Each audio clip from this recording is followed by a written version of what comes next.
Hola, bienvenido al canal de Rosana Iglesias. Bendiciones a todos, ¿cómo están? Bueno, estamos haciendo manualidades de gatitos para la nevera para que vean. Suscríbanse al canal de mi mamá Rosana Iglesias.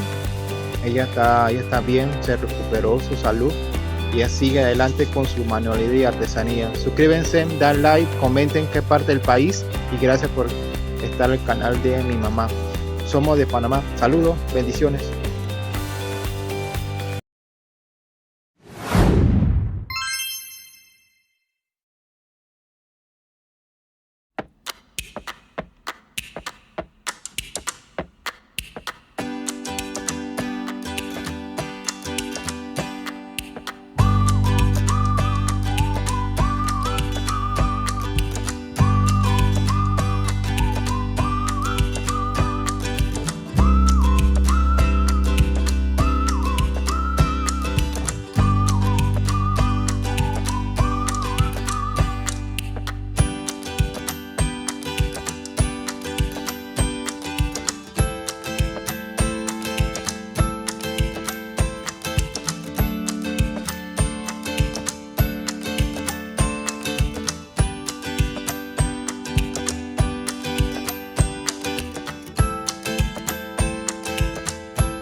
Bueno, esta es la muñequita, el muñeco de gato.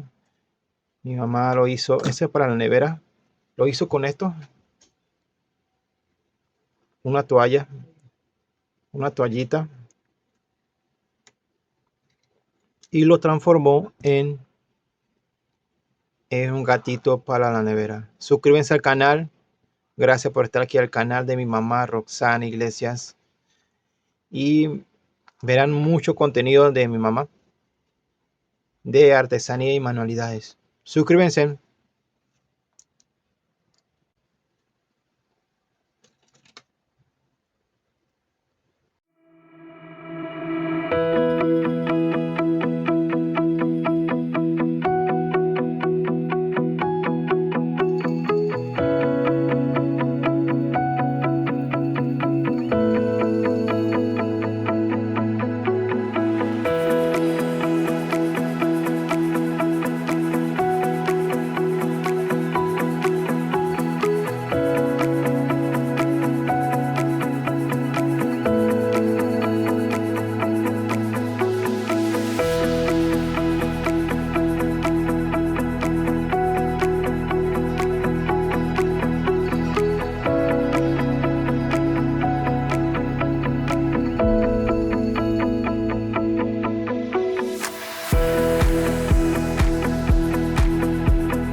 Bueno, ya mi mamá ya terminó con sus manualidades.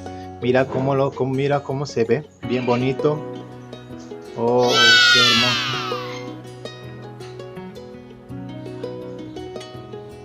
Comenten qué parte del país, si desean uno, si mamá quiere que, bueno, si mamá quiere que lo hagan para ustedes, comenten qué parte del país. Es muy lindo lo que hace mi mamá, con mucho amor. Eso es lo que hizo mi mamá. Bueno, eso es todo. Suscríbete al canal de Rosana Iglesias. Gracias por estar aquí al canal de mi mamá. Y saludos y bendiciones.